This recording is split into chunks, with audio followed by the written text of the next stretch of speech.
इतना बड़ा अन्याय और धोखा इतिहासकारों ने महान पूर्वराज पुलत्सपुरी के साथ किया, उतना बड़ा अन्याय इतिहास में शायद ही किसी के साथ हुआ हो। नमस्कार, मैं हूँ राजू सम्राट। मेरे साथ कैमरे के पीछे हैं गणेश कुमार। आप देख रहे हैं आपका अपना पसंदीदा सोशल मीडिया प्लेटफॉर्म जिसका नाम सफेद खबर व्हाइट न्यूज। वीर विजयी राजा को निर्बल और पराजित राजा बना दिया गया।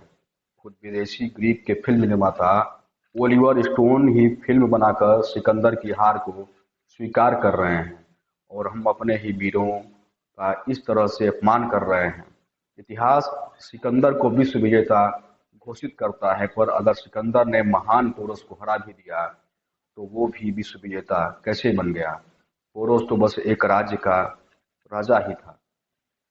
भारत में उस तरफ के अनेक राज्य थे, तो पोरस पर सिकंदर की विजय भारत की विजय नहीं कही जा सकती। और भारत तो दूर, चीन, जापान जैसे एशियाई देश भी तो जीतना बाकी ही था, फिर वो विश्व विजेता कराने का अधिकारी कैसे हो गया। जब सिकंदर ने सिंधु नदी पार किया तो भारत में उत्तरी क्षेत्र में तीन राज्य थे। झेलम नदी के चारों ओर राजा आम्भी का शासन था, जिसकी राजधानी उस समय आम्भी के राज्यकाल में तक्षशिला रखी गई थी। पोरस का राज्य चेनाब नदी से लगे हुए क्षेत्रों पर था। तीसरा राज्य अभिसार था, जो कश्मीरी क्षेत्र में था। आम्भी का पोरस से पुराना बैर था, इसलिए सिकंदर के आगमन से आम्भी खुश हो गया और अपनी शत्रुता निकालने का उपयुक्त अवसर समझने लगा। अभिसार के लोग तटस्थ थे। इस तरह पोरस ने अकेले ही सिकंदर तथा आम्भी की मिलीजुली सेना का सामना किया। लुटाचार के अनुसार सिकंदर की 20,000 पैदल सैनिक तथा 15,000 अश्व सैनिक पोरस के युद्ध में एकत्र की गई सेना से बहुत ही अधिक समझे जाते थे। सिकंदर की सहायता फारसी सैनिकों ने भी की।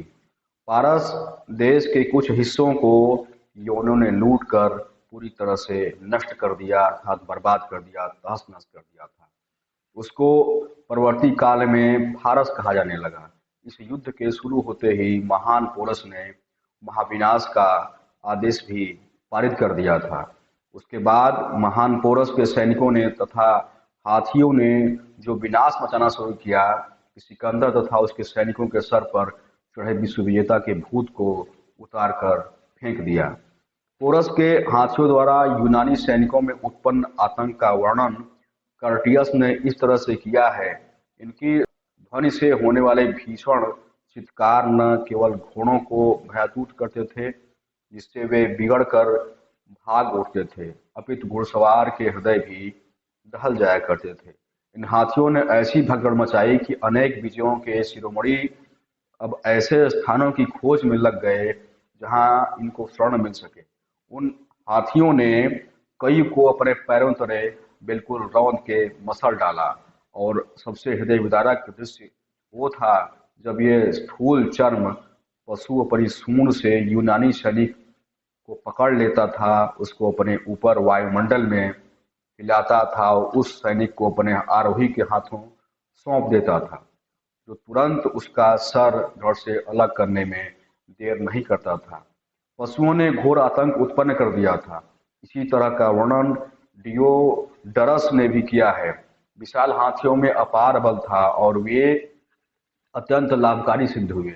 उन्होंने अपने पैरों तले बहुत सारे सैनिकों की हड्डियां पसलियां चूर चूर कर दी। हाथी इन सैनिकों को अपनी सूंडों से पकड़ लेते थे और जमीन पर जोर से पटक देते थे। अपने विकराल गज दंतों से सैनिकों को गोंद गोंद कर मार डालते थे। E.A.W. वेज का वर्णन देखिए। झेलम के युद्ध में सिकंदर की अश्वसेना का अधिकांश भाग मारा गया था। सिकंदर ने अनुभव कर लिया कि यदि अब लड़ाई जारी रखूंगा तो पूर्ण रूप से अपना नाश कर लूंगा। अतः सिकंदर ने पोरस से शांति की प्रार्थना की। पोरस ने आपकी वीरता और सामर्थ्य स्वीकार कर लिया, ऐसा सिकंदर ने पोरस से कहा। मैं नहीं चाहता कि मेरे सारे सैनिक अकाल ही काल के गाल में समा जाएं।